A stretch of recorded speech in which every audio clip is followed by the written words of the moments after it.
ओम श्री शक्ति नमः। ओम श्री शक्ति नमः। ओम श्री शक्ति नमः। मैना और हिमालय की बातचीत पार्वती तथा हिमवान के सपन तथा भगवान शिव से मंगल ग्रह की उत्पत्ति का प्रश्न। ब्रह्मा जी कहते हैं, नारद, जब तुम स्वर्गलोक को चले गए तब तब से कुल कुछ काल और व्यतीत हो जाने पर एक दिन मैना ने हिमवान के निकट जाकर उन्हें प्रणाम किया। फिर खड़ी हो वे गिरी का गिरी का गिरी कामिनी मैना अपने पति से विनय पूर्वक बोली।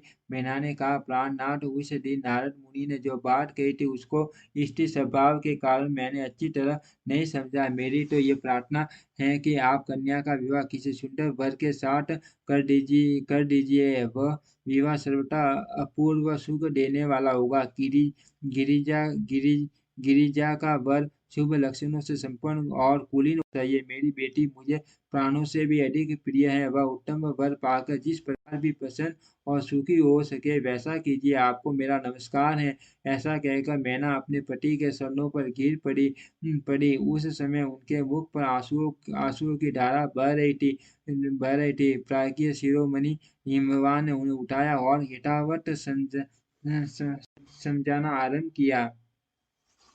हिमालय बोले, देवी, मैं यथार्थ और तत्व की बात बताता हूँ, सुनो। भ्रम छोड़ो, मुनि की बात कभी झूठी नहीं हो सकती। यदि बेटी पर तुम्हें स्नेह है तो उसे सादर शिक्षा दो कि वह भक्ति पूर्वक सुस्थिर शीर से भगवान शंकर के लिए तप करे। मेन के यदि भगवान शिव प्रसन्न होकर कालिका का पानी ग्रहण कर लेते हैं तो सब शुभ ही होगा। नारद जी का बताया हुआ अमंगल या अशुभ नष्ट हो जाएगा। शिव के समीप सारे अमंगल छरा मंगल रूप हो जाते हैं। इसीलिए तुम पुत्री को शिव की प्राप्ति के लिए तपस्या करने की शीघ्र शिक्षा दो। ब्रह्मा जी कहते हैं, नारद, हिमवान की यह बात सुनकर मेना को बड़ी प्रसन्नता हुई। तपस्या में रुचि उत्पन्न करने के लिए पुत्री को उपदेश देने के निमित्त उसके पास गई, परंतु बेटी के सुकुमार अंग पर दृष्टिपात करके मीना के मन में बड़ी व्यथा हुई। उनके दोनों नेत्रों में तुरंत आंसू भर आए। फिर तो गिरी प्रिया मैना में अपनी पुत्री को उपदेश देने की शक्ति नहीं रह गई। अपनी माता की उस चेष्टा को पार्वती शीघ्र ही टाट गई। तब वे सर्वज्ञ परमेश्वरी कालिका देवी माता को बारंबार आश्वासन दे तुरंत बोली।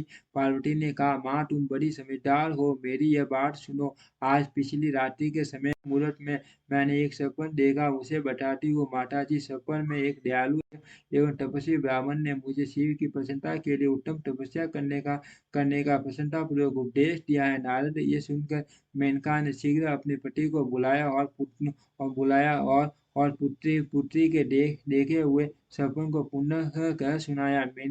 मेनका के मुख से पुत्री के सपन को सुनकर गिरिराज हिमालय बड़े प्रसन्न हुए और अपनी प्रिय पत्नी को समझाते हुए बोले। गिरिराज ने कहा, प्रिय, पिछली रात में मैंने भी एक स्वप्न देखा है। मैं आदर पूर्वक उसे बताता हूँ, तुम प्रेम पूर्वक उसे सुनो। उत्तम तपस्वी थे एक बड़े उत्तम तपस्वी थे। नारद जी के वर के जैसे लक्षण बताए थे, उन्हीं लक्षणों से युक्त शरीर को उन्होंने धारण कर रखा था। वे वे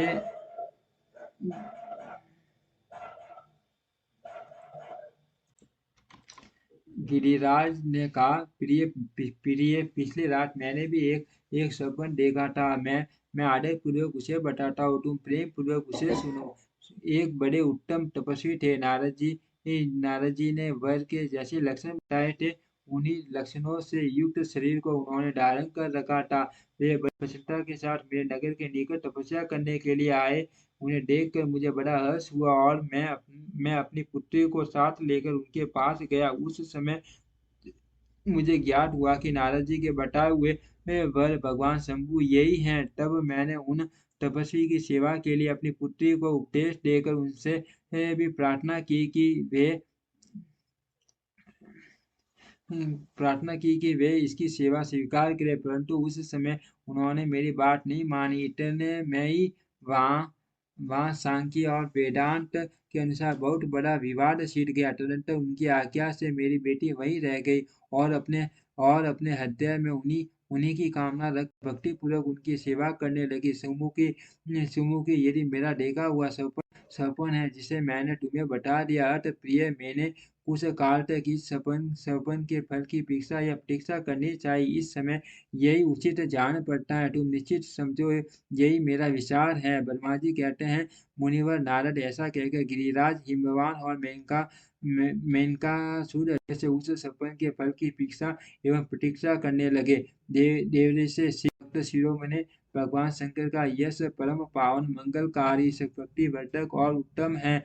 तुम इसे आदर पूर्वक सुनो। दक्ष यज्ञ यज्ञ से अपने निवास स्थान कैलाश पर्वत पर आकर भगवान शंभु प्रिया विरह से कातर हो गए और प्राणों से भी अधिक प्यारी सती देवी का हृदय से चिंतन करने लगे। अपने पार्षदों को बुलाकर सती के लिए शोक करते हुए उनके प्रेम वर्धक गुणों का अत्यंत प्रीति पूर्वक वर्णन करने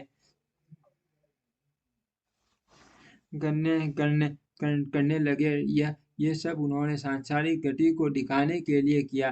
फिर गृहस्थ आश्रम आश्रम की सुंदर स्थिति तथा रीति का परित्याग करके वे दिगंबर हो गए और सब लोगों में उन्मत्त की भांति भ्रमण करने लगे। लीला कुशल होने के कारण वीर की अवस्था का प्रदर्शन करने लगे। सती के वीर से दुखित हो कहीं कहीं भी उनका दर्शन न पाकर भक्त कल्याणकारी भगवान शंकर पुनः कैलाश गिरी पर लौट आए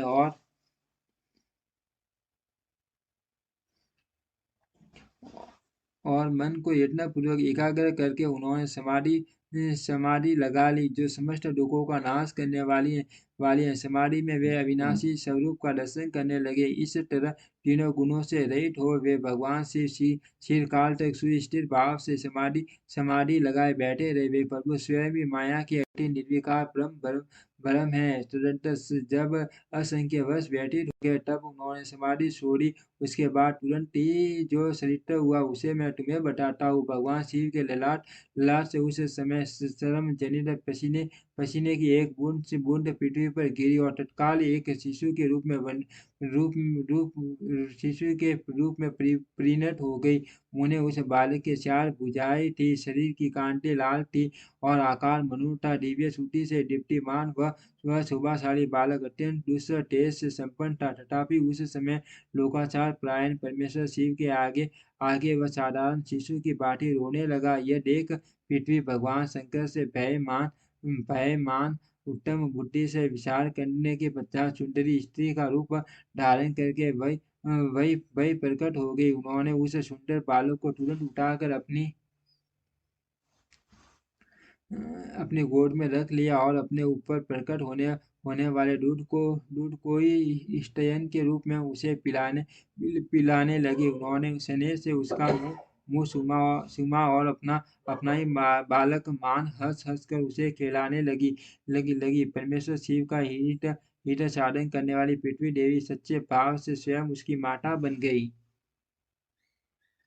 संसार की सृष्टि करने वाले ब्रह्म कौटुकी एवं विद्वान अंतर्यामी शंभु व सहित देख कर हंस पड़े और पृथ्वी को पहचान कर उनसे बोले, धन्य तुम धन्य हो। मेरे इस पुत्र का प्रेम पूर्वक पालन करो। ये श्रेष्ठ शिशु मुझे माँ तेजस्वी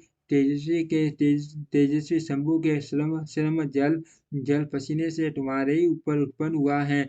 वसुदेव, यह प्रियकारी बालक यद्यपि मेरे श्रम जल से प्रकट हुआ है, तथापि तुम्हारे नाम से तुम्हारे ही पुत्र के रूप में इसकी ख्याति होगी। यह सदा त्रिविध टापों से रहित होगा, अत्यंत गुणवान और भूमि देने वाला होगा। यह मुझे भी प्रदान करेगा। तुम इसे अपनी रुचि के अनुसार ग्रहण करो। ब्रह्मा जी कहते हैं, नारद ऐसा कहकर भगवान श्री चुप हो गए। उनके हृदय से विरह का प्रभाव कुछ कम हो गया। उनमें विरह क्या था, वे लोकाचार का पालन कर रहे थे। वास्तव में सत्पुरुषों के प्रिय श्री रुद्रदेव निर्विकार परमात्मा ही शिव की उपयुक्त आज्ञा को शिरोधार्य करके पुत्र सहित पृथ्वी देवी शीघ्र ही अपने स्थान को चली गई। उन्हें आत्यंतिक सुख मिला।